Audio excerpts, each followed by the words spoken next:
Well, hello folks, this is CERT Instructor Ron. I just want to talk to you a little bit about preparation and some things you probably have to be doing right now if you're looking at possibly seeing a hurricane or severe flooding coming your way. So, let me just get started, but before we do, please do me a favor. Like, subscribe, and comment if you would. Okay, so this is kind of the category that we're looking at in hurricanes as far as winds and things, just so people have an idea, because sometimes people want to know, just like they quite often ask, what makes a severe storm severe? So, we're not going to cover that in this video. We're just going to talk about being ready. So a couple of things that you need to know. All right.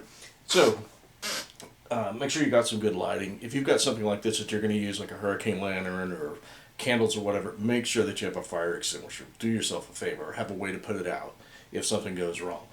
Something that I prefer. This little light's made by Lucy, is the name of the company. It's solar. Got a little solar charger inside the top of it there. This thing is totally waterproof. So it's got 3 settings, and it also has an SOS type setting. So this is something that's a really neat item to have for whatever disaster you may face, and you're going to need lighting. Again, if there is no electricity, you got a way to power it as long as you got some sunlight. Now this thing stays in the house all the time, never goes outside. It's always ready. Now flashlights, make sure if you've got flashlights, using flashlights, you got some extra batteries for it. Way to charge your phone. This is a neat one. This charger actually has a flashlight on it as well.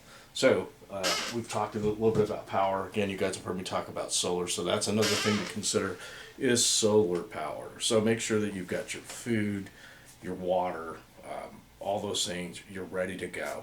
So when it happens, one of the things that you're going to want to be able to do is make sure that you know where you're going to go, when you're going to go, and what you're going to take. So make sure you take all those important documents, put them in some sort of a waterproof bag, have them with you. Hopefully you've got copies somewhere else in case you lose them. But make sure you're at least in those things.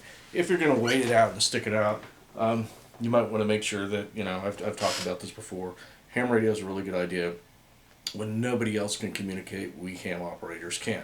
Now with that said, there are apps out there that would help you at this point in time if your phone is working. So let's talk a little bit about those apps. All right, so we've talked about Radar Scope, which is going to show you basically what's going on with the weather, the warnings and things that are out there, where the storm's located at. You'll see reports pop up too from the National Weather Service. You guys have probably seen things like this. So here's an example of what it would look like.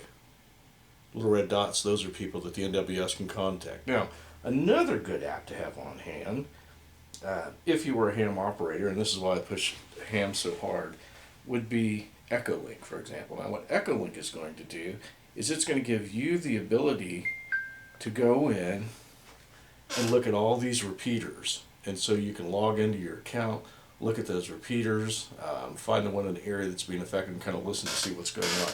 So it's another way. Broadcastify is another good app if you want to know what's coming at you. These are just some apps and things that you can use. So I would highly advise you to make sure you got your radios, everything in place. But most importantly, make sure that you have a plan. Make sure you have things like water filters. Those are always a good thing to have on hand. So we've talked about this stuff before. There's a lot of preparation you could do. I hope this is helping you in some way, inspiring you. All I can say is that when it happens, you've got to have the right stuff. Also find out what your neighbors had. If you have two-way radios and you live in a neighborhood, you might want to make sure that everybody's monitoring certain channels so that you all can communicate if your phones go down. Not saying they will, but in many cases they will go down. So that's my advice for you. Just make sure you got a plan. Make sure that you're ready. If you're not sure, you can check out some of the websites, but make sure you have plenty of water, plenty of food. You also might want to make sure, especially if you're talking about potential flooding, that you have the stuff in some way secured so that it isn't ruined by, let's say, flood water. So that's my advice. Also make sure you're taking care of your animals. So anyways, I wish everybody the best. I hope this has helped you out in some way. If you have any questions, please comment. Leave it for me in the comments, and I'll direct it and answer it the best that I can. So again, everyone be safe, and most of all, be prepared.